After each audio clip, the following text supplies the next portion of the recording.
This week's video is sponsored by Squarespace.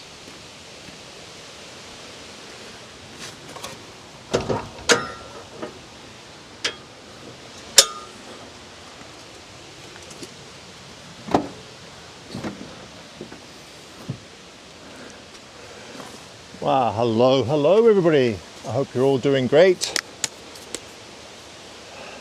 Back on Vancouver Island, back home after a successful photography trip to the Canadian Rockies, or southern Canadian Rockies, and southern Alberta. If you'd like to see one of those videos, or all of them, I'll leave a link up in the corner here and you can have a quick look. But today I've come out to, there's a town not too far from where I live called the Port Alberni, and there's quite a few back roads or logging roads. And as you can see, the fall color is starting to come in, especially the big leaf maples. So I'm just driving along the backcountry roads with my friend Brian Barnham, who's already taken off to this little spot that we stopped off at. And we're just driving along the roads and seeing what we can find, little waterfalls, little creeks. So this looks like it might have some potential. I don't know if you can see Brian, but he's, where is he? Over here somewhere. He's camouflaged in green. Oh, what's he doing? He's getting the old pruners out. But I think I'm going to get my, I got my boots on, so I think I'm going to wade in a little bit.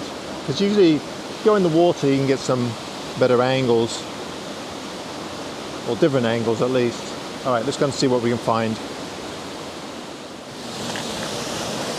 Right, let's see if I can do this without making a total fool of myself and falling in. Get me feet totally wet. Oh, it's very slippery. So I'm just trying to get over here. Oh, there we go. See, so I want to get over on this side because there's an upper waterfall or a little cascade going around a rock, and I want to include both of those as well. From where the camera is, you can't really see. Oh, geez, slippery. Yeah, this angle right here, bit awkward. Right, it's just set up here. So I'm thinking some kind of pano, as usual. Oh, there we go. Now then, let's see if we can get comfortable here. Try and level out the tripod the best I can here. If there's any problem with this camera, we're walking around with over $10,000 worth of camera gear, and you know, if you drop it into the brink, then that's kind of the end of that. Right. You may have noticed that I've changed over to the Sunway photo head instead of the other geared head. I actually prefer the Sunway photo head, to be honest with you. The other one is better made. It's more precise in movements, but this one's not quite as fiddly. I found the knobs a little bit fiddly on the Rigetti. It's a great tripod head, but I thought I'd go back to this one for a little bit. Right, let's see what we can do here. So I've got a 32 to 64, and I'm not sure if it's wide enough.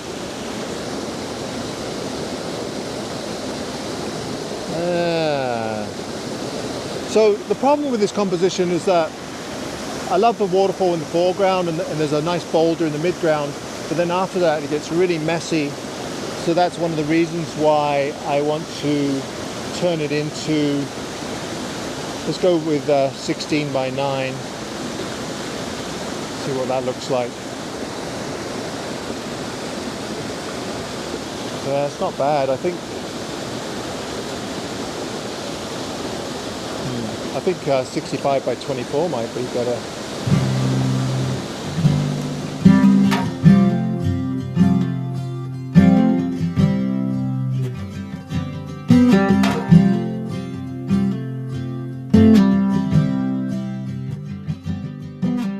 I did take a photograph. It's sharp, it's well exposed, but totally uninspiring. It's just a picture of a simple waterfall. I knew I could find something better than this image, but sometimes it just takes a few images to get into the groove of things. Once you've taken those first couple of images, then you start to look for better compositions, and that's what I ended up doing.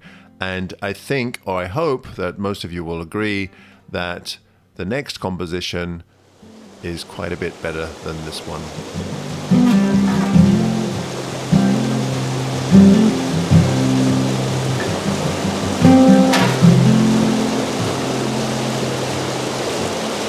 I hate that. So I did a whole piece to camera, and of course I took my jacket off and I had my microphone on my jacket. Do stuff like that all the time. But basically what I was doing was, because it's quite dark in here, I'm having to shoot at if I want to get everything in one shot, then I'm shooting at a really high ISO, which isn't great for the water texture. It just looks like mush, looks like marshmallows. So what I ended up doing was focus stacking, even with the 23mm, which is the widest lens that I have. I was shooting at 5.6 and I was able to get the shutter speed down to about half a second, the ISO, I think it was 400 or 800. And I'm just going to focus stack, and at least the water looks a little bit better, has more texture in it. So I'm doing a 65 by 24. It might be a bit narrow. The 16 by 9 is a bit too wide, so I'll probably crop it in between those two formats. But it's a really nice shot. We have these boulders in the foreground, and then the waterfalls on each side of the boulders, and then the main waterfall in the background, which is really quite lovely. As far as angle of view, it actually looks better if I get down low, because the mid-ground, if you get too high, then we have waterfalls and then this flat spot and then another waterfall. But if you go down low, then I can get all three of them pretty much on the same plane, and it almost looks like there isn't any mid-ground, if that makes sense. So I'm just going to bring my camera down just a little bit and try and get it so I'm looking straight across. The light is starting to get a little harsh in the background there, which is not great. But I think this will work quite nicely. I am using a polarizer. I haven't got it at full polarization because to my eye it just eliminates all that texture and depth. So I've got about half a polarization. It seems to work quite well, especially in this rock in the foreground here.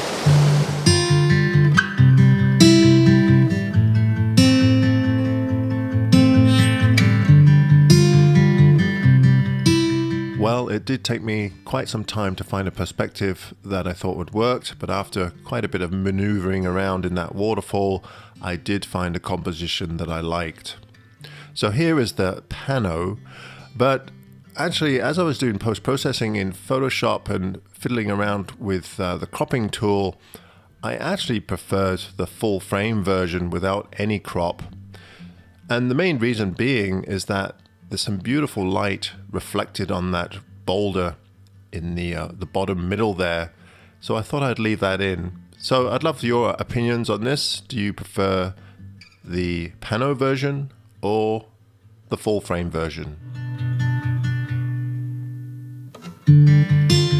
Once again, I'd like to thank Squarespace for supporting my channel and sponsoring this week's video. One of my favorite features of a Squarespace website is the ability to quickly and efficiently update a gallery or page either from a desktop computer or while on the fly using the Squarespace app from my mobile device. Loading multiple images onto a page is quick and offers the ability to change a design or page quickly and elegantly without any coding knowledge. Want to sell your products? No problem. Setting up shop is also quick and intuitive. Sound interesting? Why not head over to squarespace.com and try it for free? And if you like what you find, use the code AdamGibbs for 10% off your first purchase.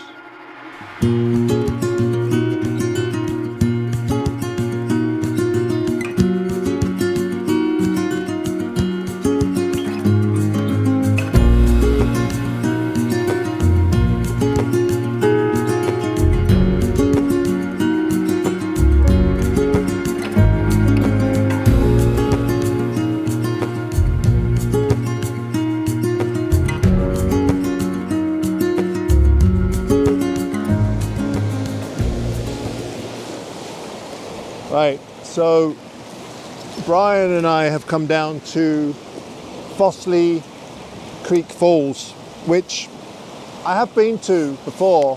I think I mentioned that already. I was here a year ago, and I got some shots that I was really quite happy with last time, but I thought I'd come down this time of year, because last time was in June, and see if we can get some fall foliage. The trees behind the camera are quite nice, but I'm not sure there's any photographs there. And the light in the foreground is actually really nice. It's quite subdued because we have quite bright sunlight, but it's overcast a little bit, so it's subdued that light somewhat. So the light in the foreground is quite warm, and then the waterfall is quite cool looking because it's quite far back in the shade. I wasn't expecting this much water, so I don't think I'm going to be able to walk across the creek. So I think we're just going to take some shots here, right at the start of this. Maybe do a pano of some sort. Plus, if you go up too close to the waterfall, you won't get that full colour in. There's a little bit of yellow in there from the big leaf maples near the falls. I must admit though, I am having a bit of an issue with the water in the foreground. It's a very bright white area, and there aren't really many rocks to break it up. So it's going to be more or less a big white blob unless there's some kind of texture in there.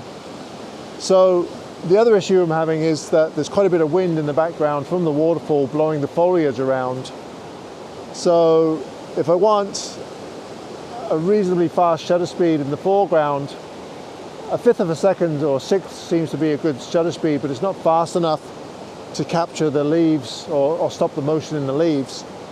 So what I'm doing is I'm taking some shots for the water texture, and then I'm taking a few shots at a really high ISO, a wider aperture like 5.6, and I'm just pinpointing in different areas where the foliage is moving, and I'm just going to paint those in afterwards. You might not even notice them because they're such a small integral or small part of the frame, but it's nice to have everything sharp if you can do it. I'm also really tempted to take a really wide pano, like from over here to this side, because the boulders are just so lovely. Something really thin, and I love the yellow backlit foliage in the background. That's beautiful. I think that's my favorite part, is the light on these rocks and the foliage. It's just that the water's just a little bit bright. The waterfall in the background looks good too, because it's quite dark, but you can just kind of make it out in the background, and I kind of like that.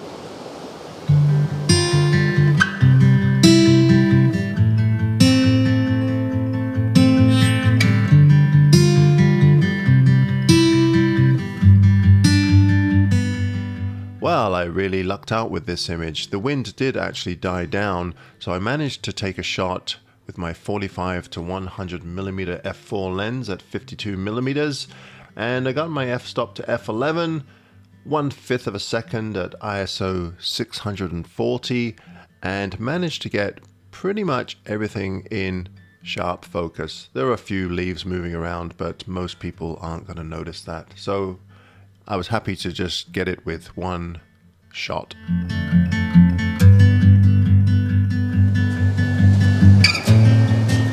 All right, well, I think we're done for the day. Yeah, great day. Really enjoyed it.